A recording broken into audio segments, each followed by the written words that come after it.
ಅಹಮದಾಬಾದ್ ವಿಮಾನ ದುರಂತ ಇದು ಭಾಳ ಗಂಭೀರವಾಗಿ ದೇಶ ಚಿಂತನೆ ಮಾಡಬೇಕಾಗಿದೆ.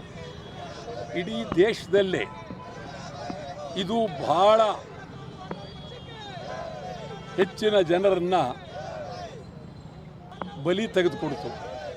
ಇದು ನಿಜವಾಗ್ಲೂ ಕಣ್ಣೀರಿಡಬೇಕಾದ್ದು. ಒಂದೊಂದು ಬಹಳ ನೋವಾಗುತ್ತೆ. ಈ ದೇಶದಲ್ಲಿ ದೇಶ ಈಗ ಪ್ರಗತಿ ಆಗ್ತಾ ಇದೆ. ಪ್ರಗತಿಯಾಗುವ ದೇಶದಲ್ಲಿ ವಿಮಾನಯಾನ ಜಾಸ್ತಿ ಆಗ್ತಾ ಇದೆ.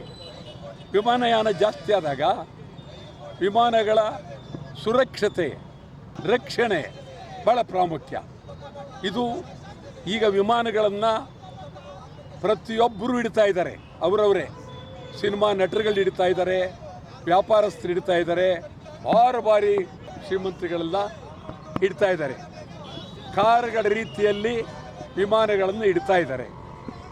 ವಿಮಾನಗಳನ್ನು ನಾವು ಸುರಕ್ಷಿತವಾಗಿ ಭಯಭೀತಿ ಇಲ್ಲದೆ ಆಕಾಶದಲ್ಲಿ ಹಾರಾಡುವಂತೆ ಈ ದೇಶ ಮಾಡಬೇಕಾದಂಥ ಮೊದಲನೇ ಕೆಲಸ ಟೆಕ್ನಿಕಲ್ ಸಂಪೂರ್ಣ ಏನಿದೆ ಅಂಥೇಳಿ ಯಾವ್ಯಾವ ಕಂಪನಿಯವರು ವಿಮಾನಗಳನ್ನು ತಯಾರು ಮಾಡ್ತಾರೆ ಆ ಕಂಪನಿಯಲ್ಲಿ ಇರ್ತಕ್ಕಂಥ ವ್ಯವಸ್ಥೆಯನ್ನು ಇದೆಲ್ಲವನ್ನು ಮಾಡಬೇಕು.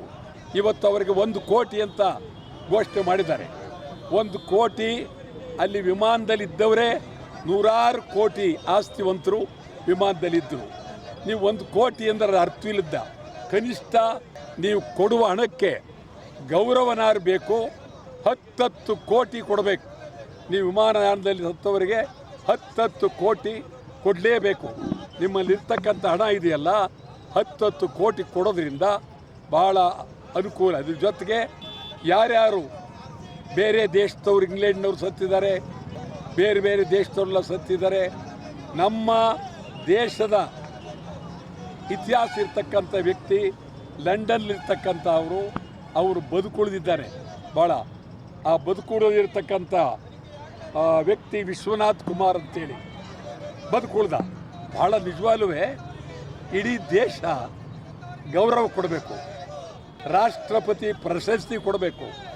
ಅವರಿಗೆ ಮೃತ್ಯುಂಜಯ ಅಂಥೇಳಿ ಹೆಸರಿಡಬೇಕು.